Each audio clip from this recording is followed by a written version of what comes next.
What do I smell? Is that a mall scent?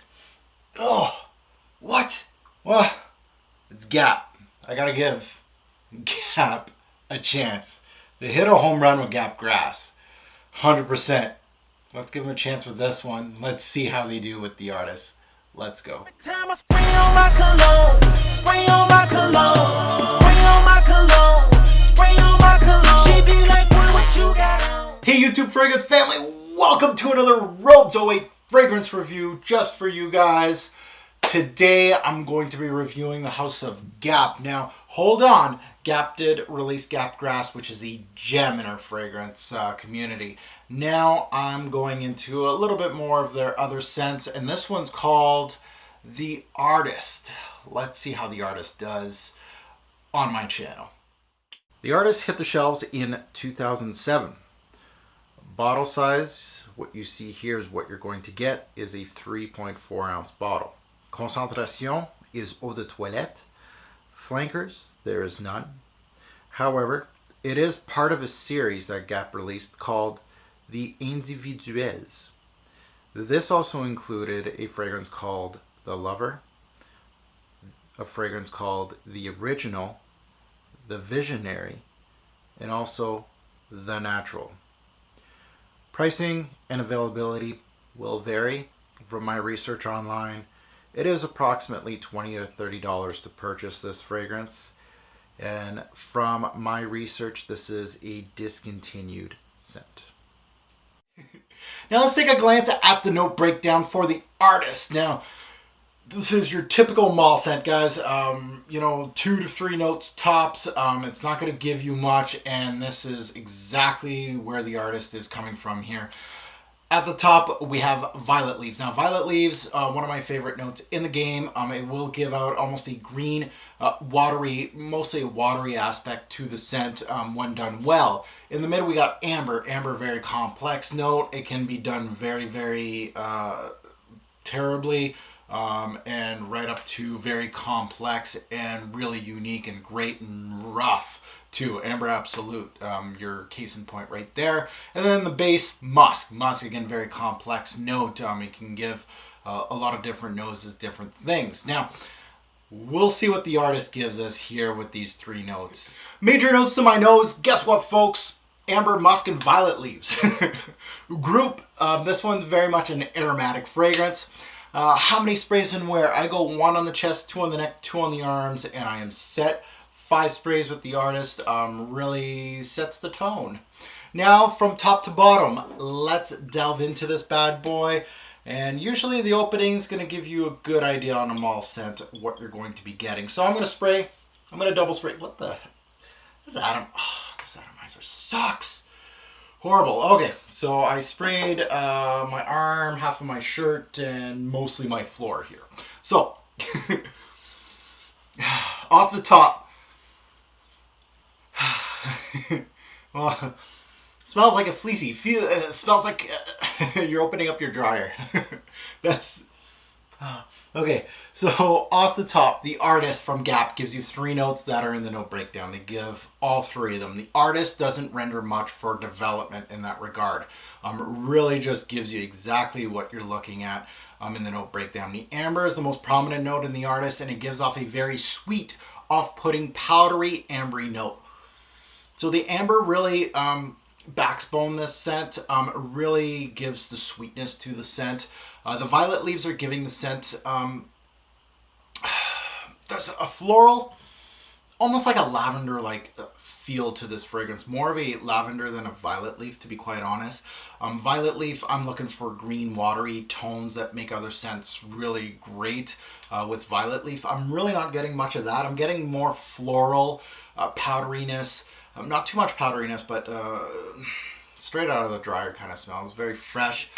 The musk in The Artist is reminds me of a white musk. It has some sweetness to it. Really is the backbone of this scent. It's backing the amber and the violets.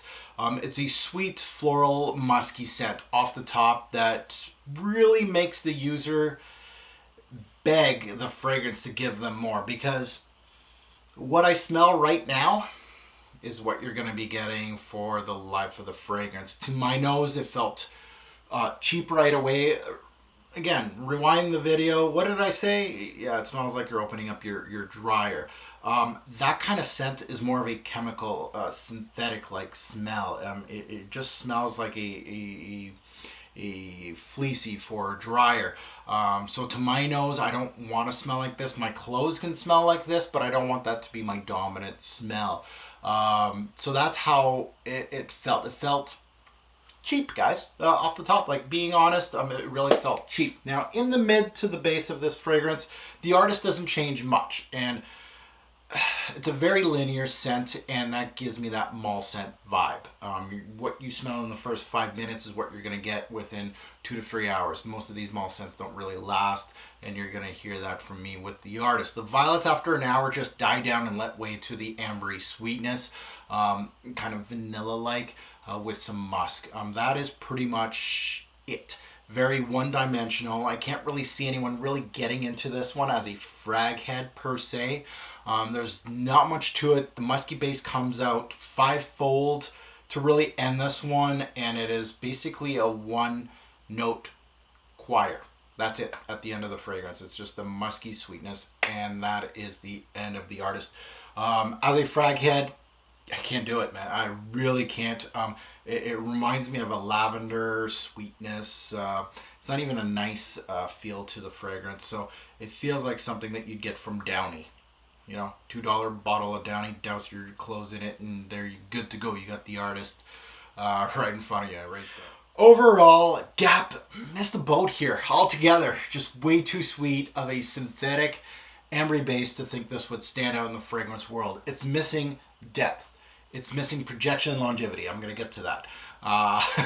Its notes aren't anything that we haven't smelt before. None of the notes really stood out. Again, I'm looking for, either one of these musk, violet leaf, or amber to really stand out and give me something. The blend is lacking. There's not much blend. There's not much change here. There's no real movement. When it moves, it loses. And it doesn't give you much to start off with. So the more it loses, the worse it's getting. It is 100% your stigma of a mall scent. What you see is what you get. The packaging's boring, and the scent is boring. Unfortunately, Gap, I'm sorry. However, Gap Grass, amazing stuff. Don't poo-poo on Gap Grass. It's amazing. Now let's take a look at my final take on the artist. So my recommended age, basically anybody, more for the younger folks out there. Easily unisex. I think it was marketed as a unisex fragrance. Women can wear it, men can wear it. This is very, very much straight down the middle. There's nothing highly feminine or masculine about this fragrance at all. Reminds people of what? It reminded me of FCUK Him. You know how much I hated that fragrance? Not as bad, because FCUK is actually way more potent than this stuff off the top. It just blah, blah, blah. This was just like, it's just there. It just has that sweet floral tone that FCUK had, and that is a awards on my channel. You guessed it, none. Best time to wear this fragrance. This is a daytime casual wear it to work, wear it to school if you wish to do so. That is the kind of fragrance this would be. I don't see this one as being a seducing type scent for nighttime or anything like that. Really just straightforward daytime scent. Seasons, mostly spring, just because of the florals and the musk.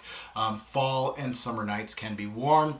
Development, is it linear, average, or complex? Let's go back to linear, because it's linear as hell. Work appropriate? Yeah, definitely. It just doesn't have much power to it, so you're going to have to reapply every so often, probably every 2 to 3 hours. Yeah, it's that bad.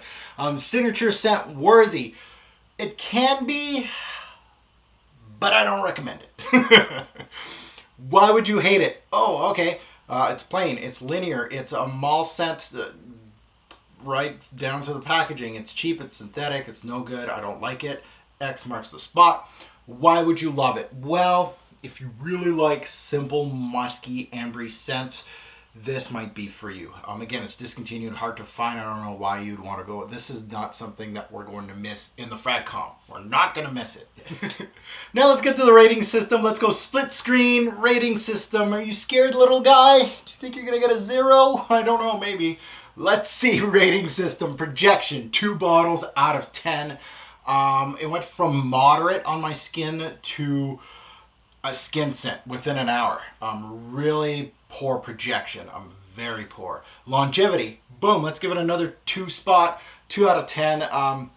2 to 4 hours on my skin, and that's being nice to the artist. It really is one of those scents that just doesn't last. It's more, if I would, I'll being honest here, 1 to 2 hours.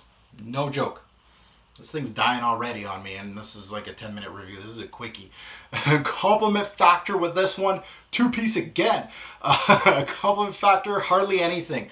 When I was asking people, what do you think? What do you think? Very lukewarm reception. There was, I would say, 1 or 2 people that said that smelled nice. It's one of those that is not, it's not going to make people rip their socks off and say, holy crap, that's bad. It's a stinker. No, it's not like that. It's a pleasing scent. But however, for a frag head, this ain't what we're looking for. Uniqueness, 2-piece again. 2 out of 10. Not very unique. Pricing versus what you get. 1. There's much better on the market today. I wouldn't recommend anybody to go search this thing out. 1 out of 10. Versatility, 4 out of 10. These kind of scents have some versatility to them. However, the longevity, the projection, it really does limit this fragrance. Same thing, wearing this to work. This would be work appropriate, 100%. However, it doesn't last. So you'll have to go decant the crap out of this thing and bring it to the office with you. So versatility for middle of the road kind of thing. Smell, 1. There's no pity on this one. Overall score for the artist, unfortunately, Gap Grass is a gem from Gap. This is, I think, my first. I haven't even reviewed Gap Grass yet. The artist gets 1 out of 10. You guys already know. You went through this review. You were expecting this.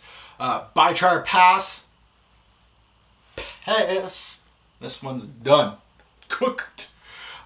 This is a clear-cut pass on my part. Gap Grass is a great scent from Gap. However, Gap lost on this one. They can't all be winners from a mall brand.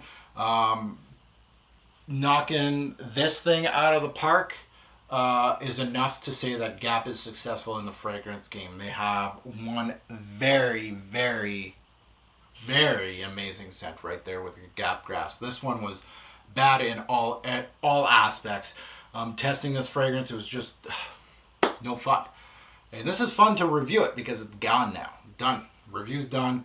No more wearing the artist. It's not something that I'm going to be reaching out for in my collection. So, ladies and gentlemen, thank you for watching my fragrance review on the artist. Please comment below if you have tried any of the individuels from Gap. I know it is a discontinued brand, the individuel brand.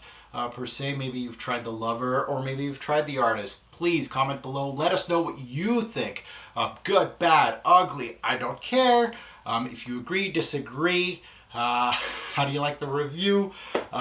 Thank you for watching. Thank you for the support as usual. And ladies and gentlemen, this one's out of here.